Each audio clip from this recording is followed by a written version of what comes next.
Some of you don't really understand why China suddenly jumped into the conversation after President Donald Trump called out Nigeria for the Christian genocide happening in the country. When Trump warned that the killings of Christians and innocent civilians must stop and promised that the US would not stay silent, China immediately responded, warning Washington not to interfere in Nigeria's internal affairs. Now think about that for a moment.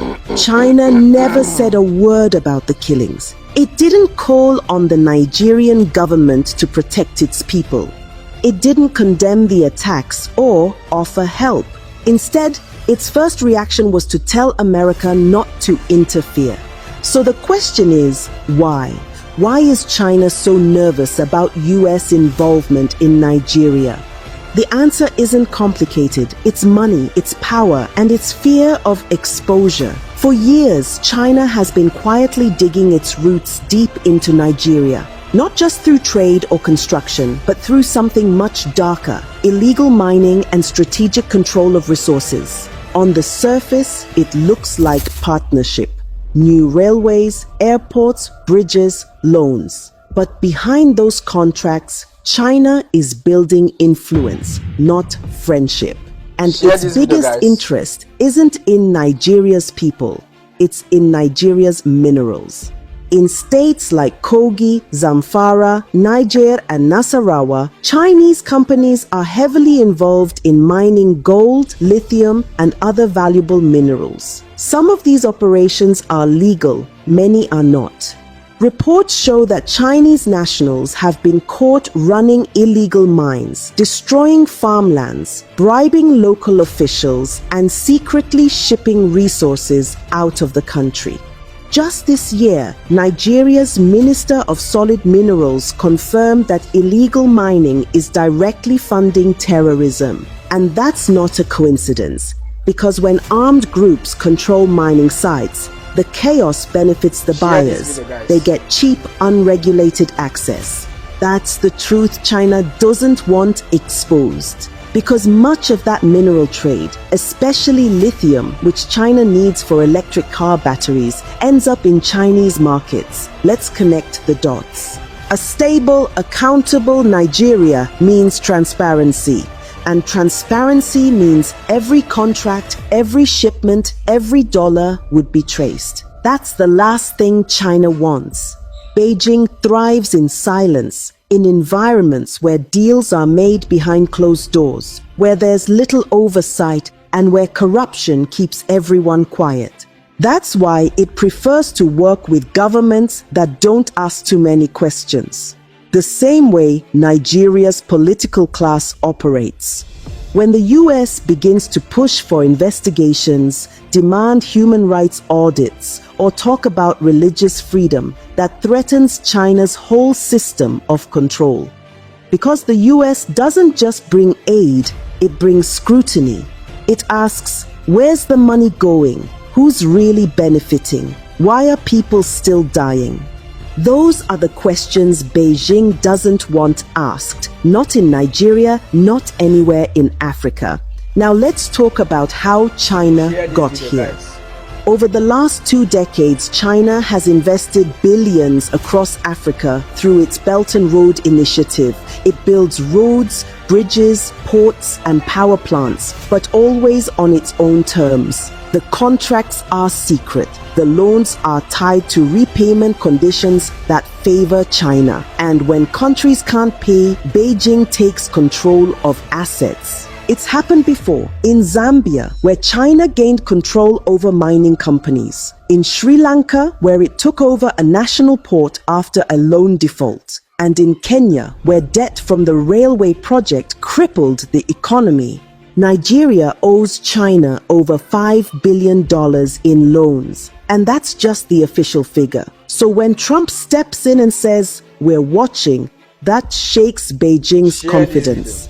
Because US involvement could force transparency. And once transparency enters the room, corruption runs for the door. But let's get something straight. China's warning to the US had nothing to do with protecting Nigeria's sovereignty.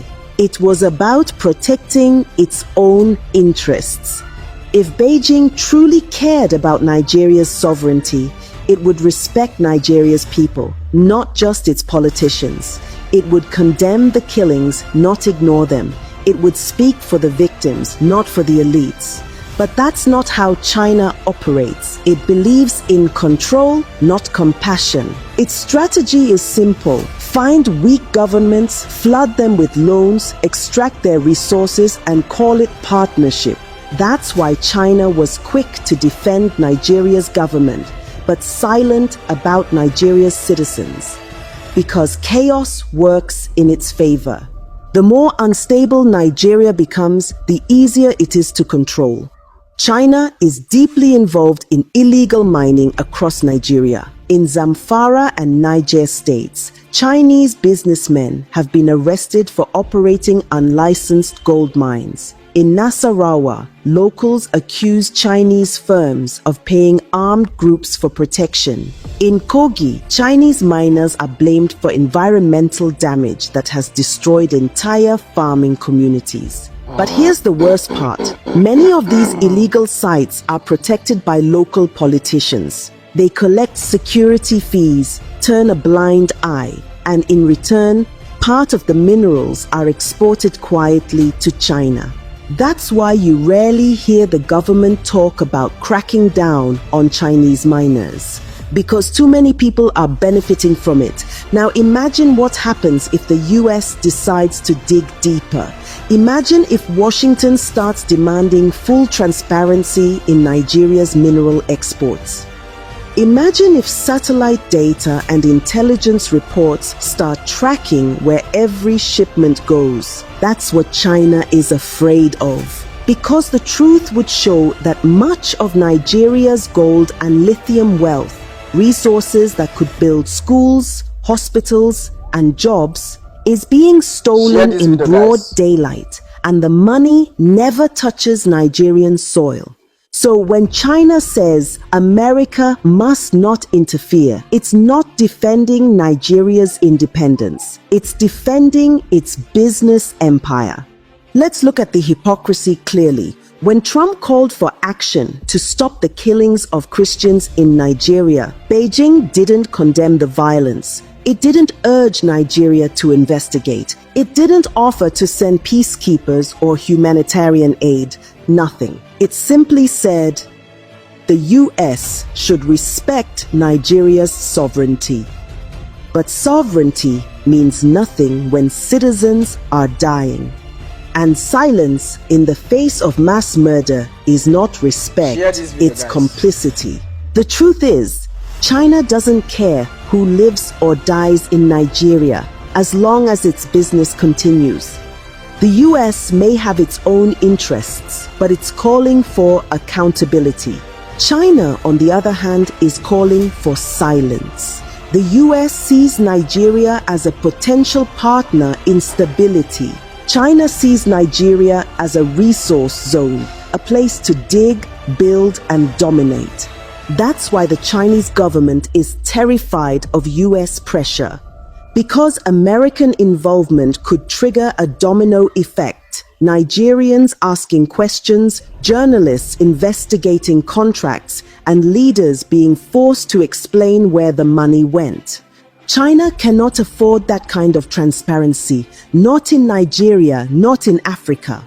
But here's the tragedy. While the global powers play this game of influence, ordinary Nigerians are the ones suffering.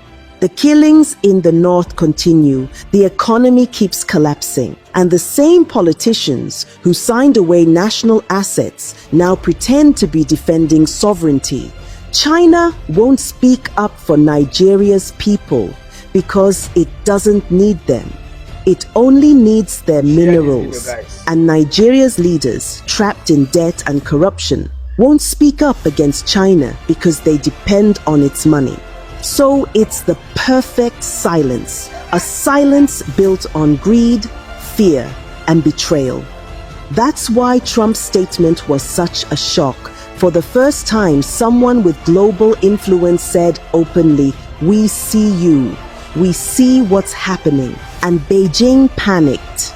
Because when the truth comes to light, the lies lose their power. The world is starting to realize that China's presence in Africa is not friendship, it's control. And in Nigeria, that control is being protected by the same politicians who claim to be defending the nation's image. Let's end on this truth. China isn't afraid of the US because it loves Nigeria. It's afraid because the US could expose what Beijing has been doing quietly for years, exploiting chaos, stealing resources, and buying silence. So the next time China warns America not to interfere, remember this. It's not protecting Nigeria, it's protecting its investment in corruption.